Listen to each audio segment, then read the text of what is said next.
There's lots of different types of Euphorbia, and I've got probably 4 or 5 different varieties in this garden, and I absolutely love them, almost as much as my ornamental grasses. Now, I'm just going to do a quick tour around to show you different types of Euphorbia. This one is called Euphorbia Robbiae, but it's a variety called Whistleberry Garnet, and it's at its best at the moment. It's producing its flowers, it's got some lovely colours, it's looking great.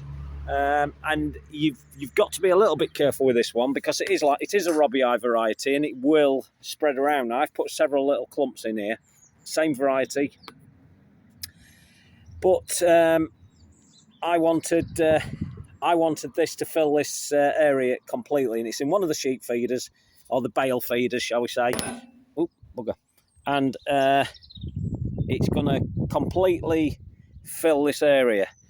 Now, I can control this once it's in here because the Robbiae varieties are little spreaders, and this is a spreader. It's no exception. It's a little less invasive, being a varietal form, but it's a good one. So if you can get hold of that one, I advise you to do so. And so that's called Euphorbia Robbiae Whistleberry Garnet, and I love it. Another one I've bought recently, which hasn't fared very well, is this one here. It's a Bob Brown version, this one. Now, it's not the fault of the variety that I've bought, it's my fault.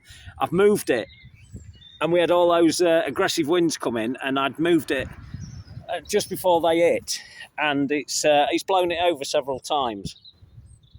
Now, it's quite a nice form, this one. So it's I think it's called Bob Brown's form, and it's available from Cotswold Garden Flowers. You can find them on the internet. But what Euphorbias are good at is this. Look at these flowers. Are they not stunning?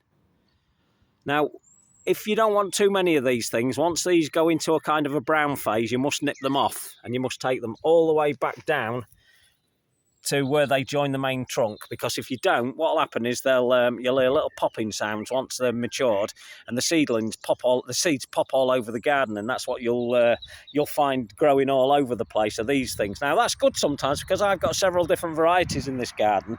But what'll happen is they're very promiscuous, so we could have some cross pollinations going on, which is great. One thing I'll advise. I think the downside to this one is whoever took the cutting, and I'm no expert on Euphorbia cuttings, but I've been taking them for years, and the one thing I will say is that they've taken a cutting that's quite high. So you can see that stalk there. It should never be like that. That shouldn't have been done like that. That should have been a lot shorter, or they maybe should have nipped it once it started growing, nipped it back in and created some new growth. Now you can see there's a little one growing. Now these are what they do.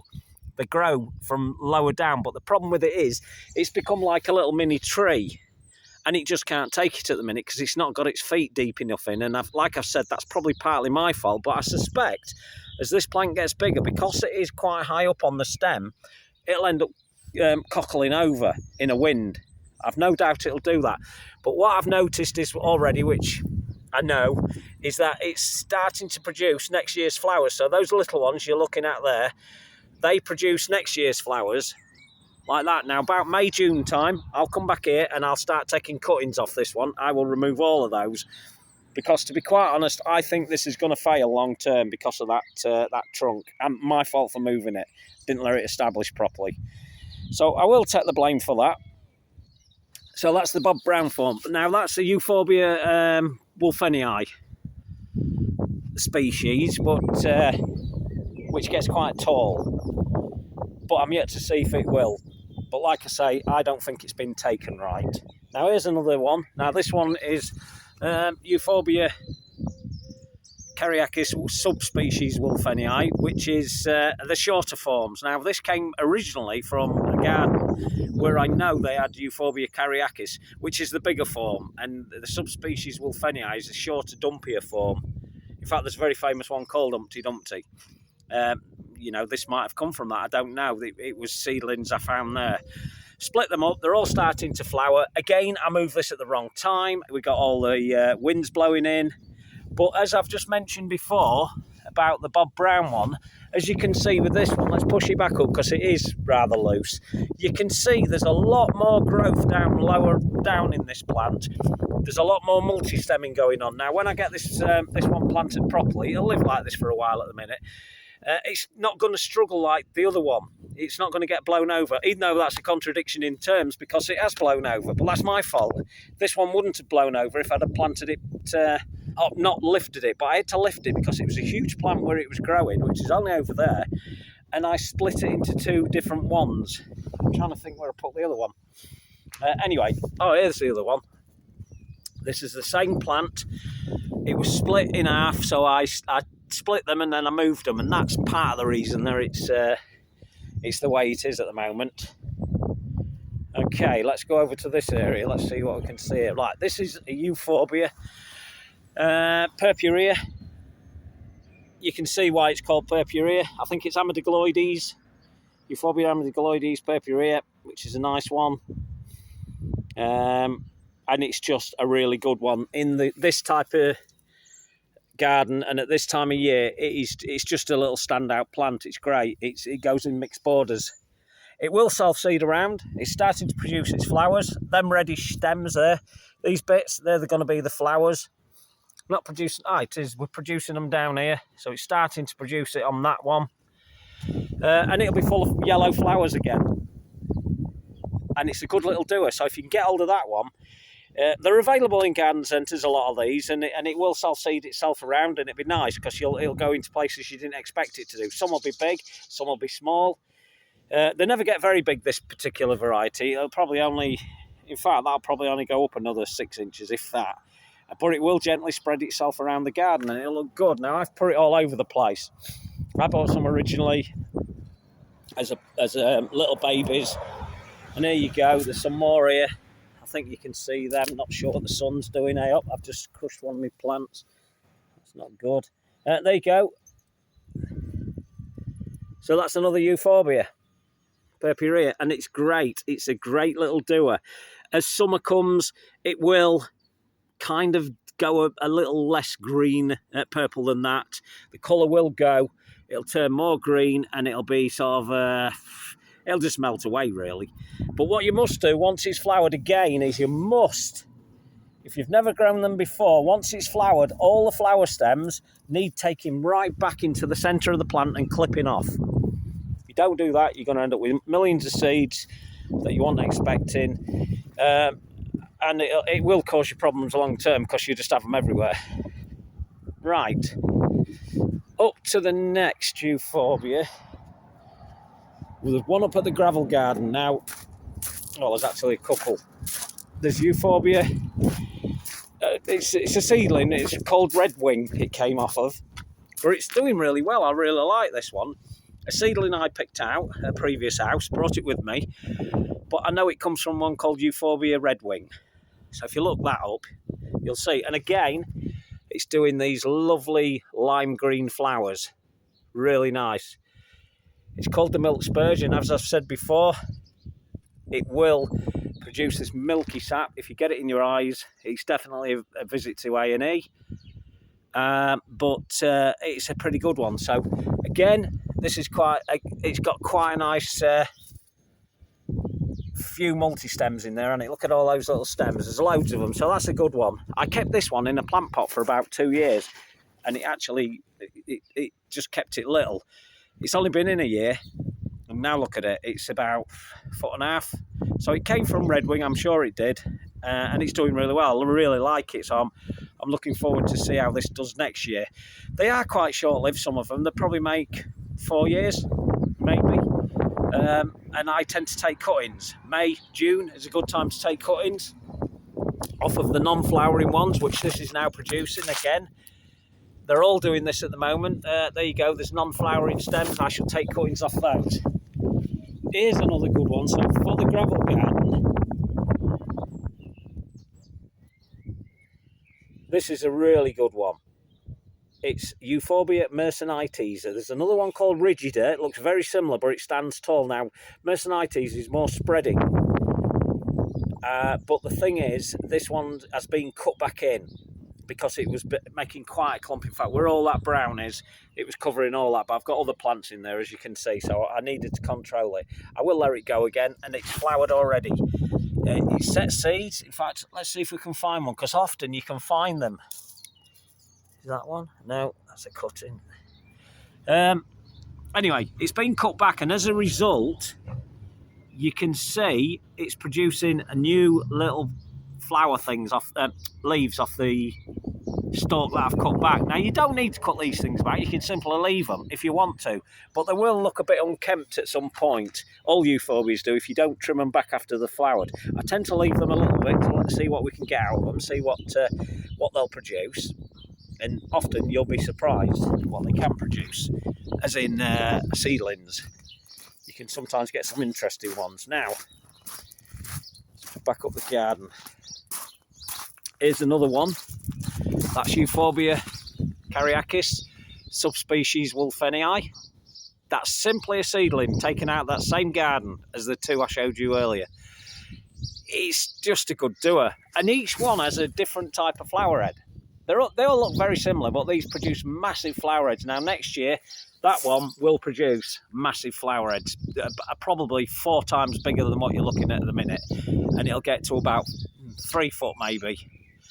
If it takes on the form of its parents, as in kariakis, it's the tall form, and then it might get a taller. I don't know, because I'm sure it's mixed, and it's a subspecies Wolfenii, so it's staying quite squat.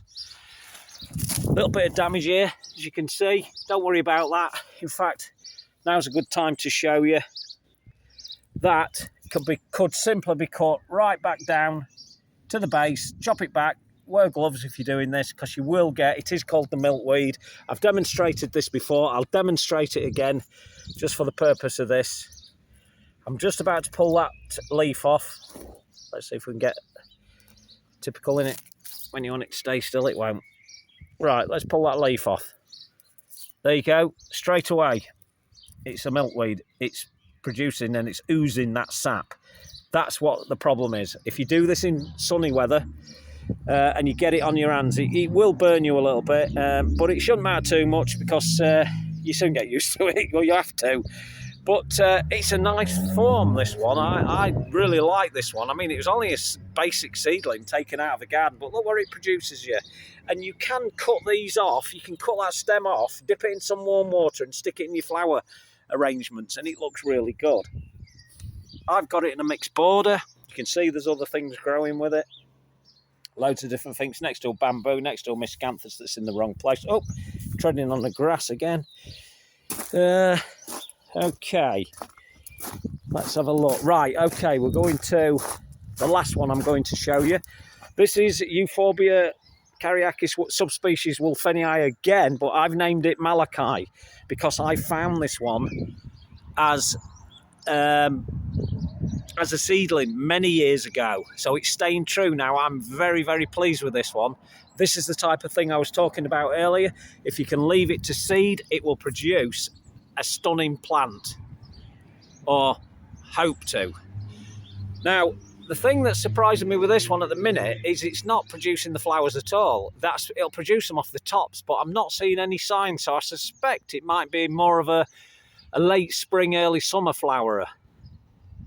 But like I said, I've had it that many years. This is the first year I've truly put it into the garden and got it going. And I love this one. I think it's brilliant. I've had a lot of euphorbias over time, and this one's performing really well now. I had lots of plants at the time. Sorry, the reason I say is because I forgot another one here. Look, black pearl, Euphorbia Wulfenii. Black pearl, really nice one. The reason they call it black pearl, because when it produces its seed, it has a dark eye within it. Now, this is a baby one at the moment, and it could even be part of the parentage of this one, because I had several at the time. I had quite a lot of really good euphorbias. John Tomlinson, I had Lambrook Gold, I had Purple and Gold. Now, it's taking on some of these traits. I had Umpty Dumpty, I had lots of different ones, so it could be anything really. But if you can collect enough euphorbias, as I have here, I could end up with some even better ones than this one, but I think that one's going to be hard to beat. Right, I'll just take you all we've got you on euphorbias. I've just bought two more. I've had them before. Very tiny. Let's show you this one. This is really little at the moment, and I recently bought it through Beth Chatto, and it's going to be a lot better than this. And I'll show you the label: Euphorbia Compton Ash. Really nice, real good doer. It's obviously going to get bigger than that. At the moment, I'm quite liking it. I love the colour. It has this blue tones within it, so it's looking nice. And I'm quite looking forward to that one getting going. It will be more moundy, I guess, and may spread itself around quite a lot because some of this type do. But again, I don't care. It can do what it wants in this garden. Now, the other one I've bought, I'm trying to think where I put it. Hang on. Oh, here it is. There's another one here. Right, this has been renamed. I'm trying to think what it was called before. It's called Euphorbia Epithemoides, and it had a different name. I can't think what it was called before, but they've recently changed its name. So it gets the taxonomists are at it again. It makes a mounded clump. It'll do really well here. This is my gravel garden, as you're all aware, and it's going to be a lovely round mass around there, so it should look really nice. I'm going to be quite pleased with that when it goes, if it does what it should be doing. So that's I don't think there's any more euphorbias apart from this is black pearl from this side. Let's just show you. When the light catches these, it's just stunning. They can't be beaten, to be quite honest. They're just a good doer. They're evergreen. They can go into mixed borders. They can sit on their own. They can sit in gravel areas, as you can see. There's Malachi that I've named. He's doing really well. I still haven't cut all my sedums back yet. What are we now? Second week in March. Not a problem. This is one of my own seedlings. It turned out to be a huge growing plant at the time. It's now called Ilatellophyum. I'll cut them back. I'm trying to get it. I'm trying to get some of those shoots to get a bit bigger, and then I'm going to take loads of cuttings because this is a bit of a stunner. All will be revealed in the future. But if you've got time to get yourself a euphorbia, get yourself a euphorbia. They're really nice to have. They're worth the weight in gold in gardens. Now, at the minute, this is their time to shine. Now, as you can see from this garden at the minute, there's not a lot growing at the minute, but the euphorbias are the standout plants at the minute. Don't forget, green is a colour. Not everything has to be has a pretty flower on it. These do get flowers. This is the added bonus. They do get nice flowers on them. But not everything has to be a colour.